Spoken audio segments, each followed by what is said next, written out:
to catch a heffalump. It was a beautiful bird-singing picnic kind of day in the 100-acre wood. "Where shall we have our picnic, Christopher Robin?" asked Piglet. "I'm not sure.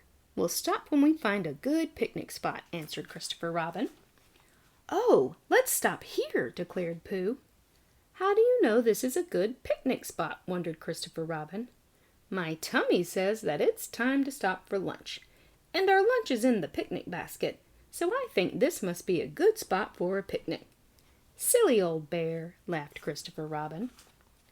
The friends spread out the red and white cloth on the ground. It was a friendly, bird-feeding and honey-eating kind of picnic.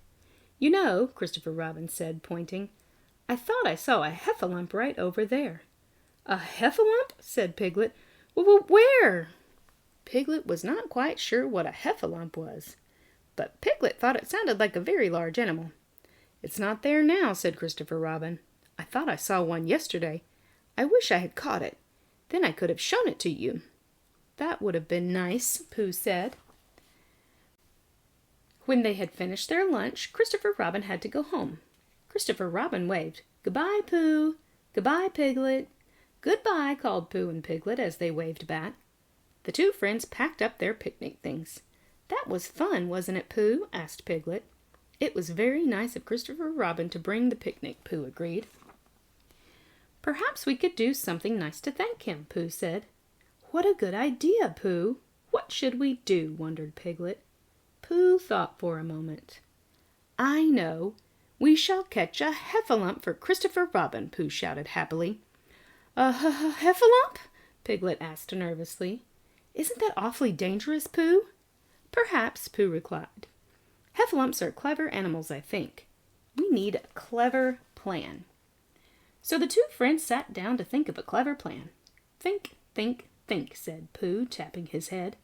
"Could we set some sort of trap?" wondered Piglet. That seemed like a very clever plan to Pooh.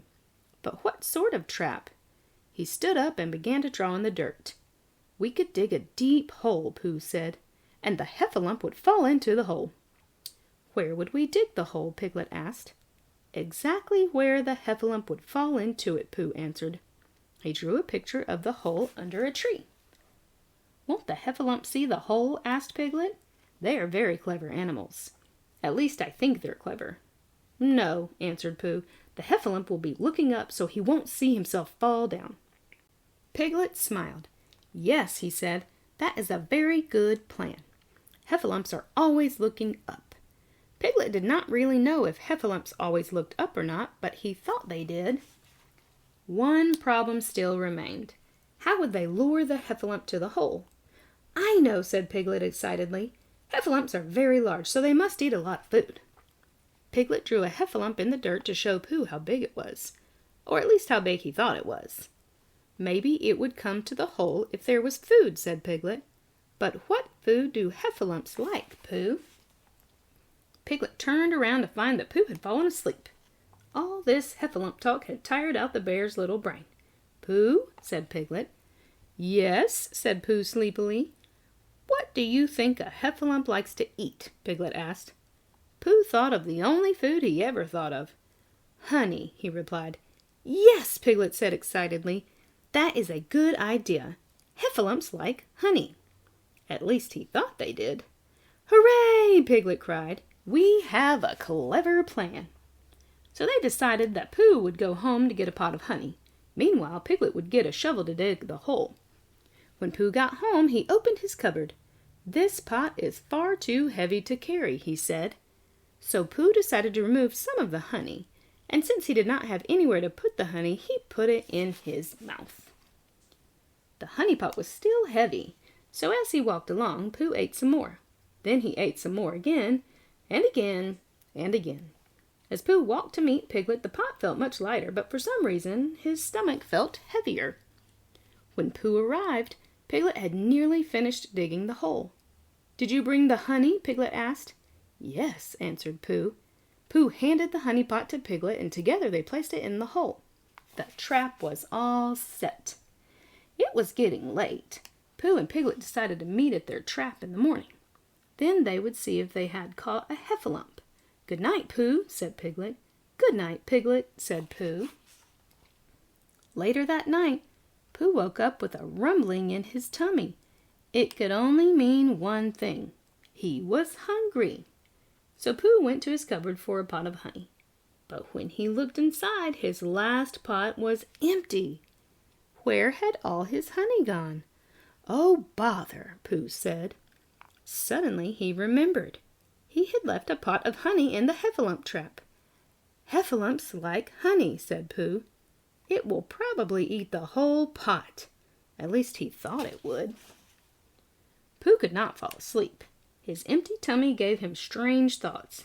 He kept imagining Heffalumps chasing giant pots of honey. The more he thought about it, the more Pooh wondered if Heffalumps really did like honey after all. And if they did not, then the pot of honey in the trap would still be there, just waiting to be eaten. So Pooh jumped out of bed and ran out of the door. Soon, Pooh reached the Heffalump trap. Pooh tried to see if there was a Heffalump in the trap, but it was too dark to tell. So he moved closer to the hole. But he still couldn't see, so he moved even closer and closer until, oops, he fell into the hole. Pooh looked into the honey pot and decided that Heffalumps did like honey because there was only a little left in the pot. Who else could have eaten it? Pooh stuck his nose into the pot to lick the last few drops. At that very moment, Piglet was lying in bed thinking about the Heffalump. "I wonder what a Heffalump looks like," Piglet said to himself. "Is it very horrible?" Piglet was quite worried. Heffalumps were very large and he was very small. What should he do? "I don't have to be afraid," Piglet said at last. "He can't catch us while we're catching him." So first thing the next morning, Piglet ran to the trap. Very slowly he inched closer to the hole, but he could not see anything. So he moved a little closer. Suddenly, Piglet saw a strange monster with a big round head. Piglet had never seen anything like this before. He was terribly excited. "We've caught a Heffalump!" he cried. "Christopher Robin will be so happy!" Piglet ran to Christopher Robin's house. Piglet was so excited that he didn't even stop to say hello. He just ran straight in. "What is it, Piglet?" Christopher Robin asked. He had never seen Piglet so excited. "We've caught a Heffalump!" Piglet shouted. "You have?" asked Christopher Robin. "Yes!" Piglet cried. "It has a big, strange head the size of a honey pot." "Show me," urged Christopher Robin. So Piglet took him to the trap.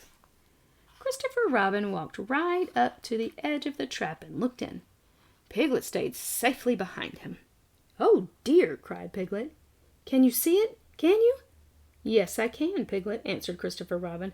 "Is it horrible?" Piglet asked excitedly. Christopher Robin smiled and began to laugh. And he laughed and laughed. Suddenly a loud noise came from the hole. Crack!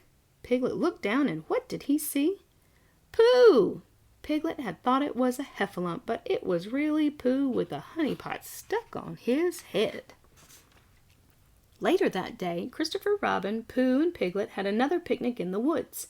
It was a beautiful day, with the sun shining down on the three friends. "We never did see a Heffalump," said Piglet. "That's okay," said Christopher Robin.